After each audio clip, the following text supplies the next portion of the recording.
We are buying more than ever before. Cups in different colors, plush toys in blind boxes, skincare products we barely use, clothes worn only once before disappearing into closets. Everywhere we look, it's something new that we want. And somehow overconsumption has become normalized.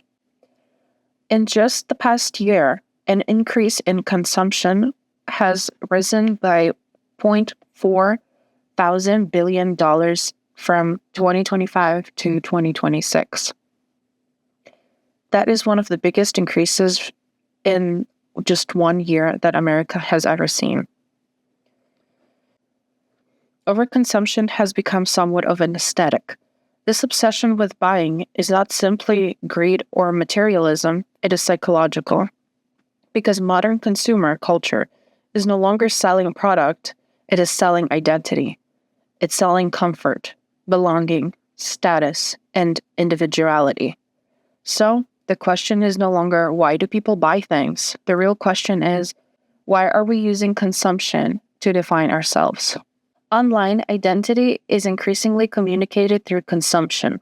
Products we buy tell people whether we are trendy, organized, wealthy, feminine, artistic, minimalist, or desirable. Consumption has become performance, and social media rewards that performance constantly. Despite the belief of many teenagers, human beings are deeply social creatures.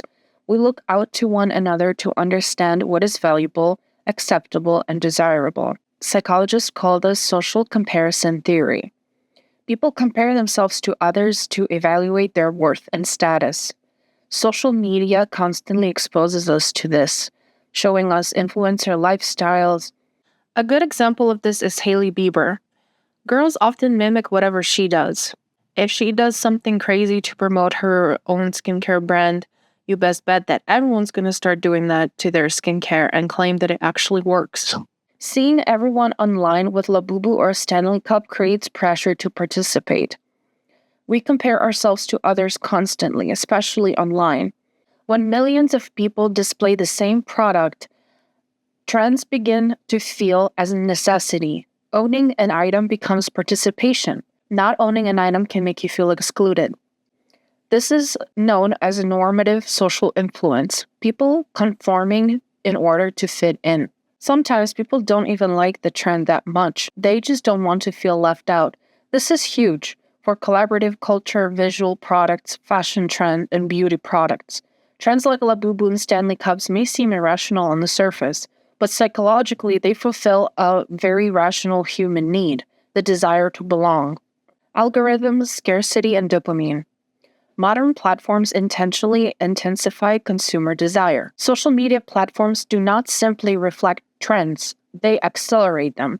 Algorithms are designed to keep users emotionally engaged, showing alike videos one after another with the happy and upbeat people, with the desire, with the excitement that they show. And desire is one of the strongest forms of engagement. Limited edition products, exclusive drops, collabs, blind boxes, restock countdowns.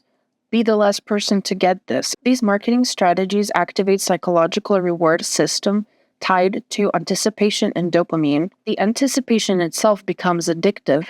The excitement often comes before the purchase itself. In many ways, modern shopping resembles gambling mechanics. Companies no longer sell the product alone. They are selling emotional experience. It plays on the feelings of missing out as well. People panic buy because scarcity creates perceived value.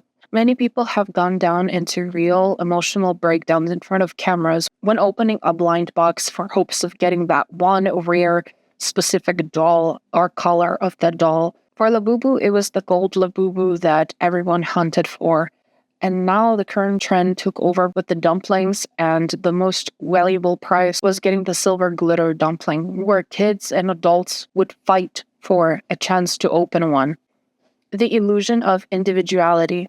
Consumer culture markets uniqueness while creating conformity. For example, many vloggers share identical bedroom setups with alike decor, same fashion trends, same skincare collections, despite everyone's need for different products based on different needs of their skin. Copy and paste influencer aesthetic. People are encouraged to express themselves through different products. Yet millions of consumers end up purchasing the exact same thing. Algorithms shape taste collectively, while convincing users their preferences are personal. What feels authentic is more often carefully manufactured. Overconsumption disguises conformity as self-expression, and the more identity becomes tied to products, the easier people become to market to. Overconsumption is not simply about wanting too much. It reflects something deeper about modern society, the desire to belong, to be seen, to feel complete.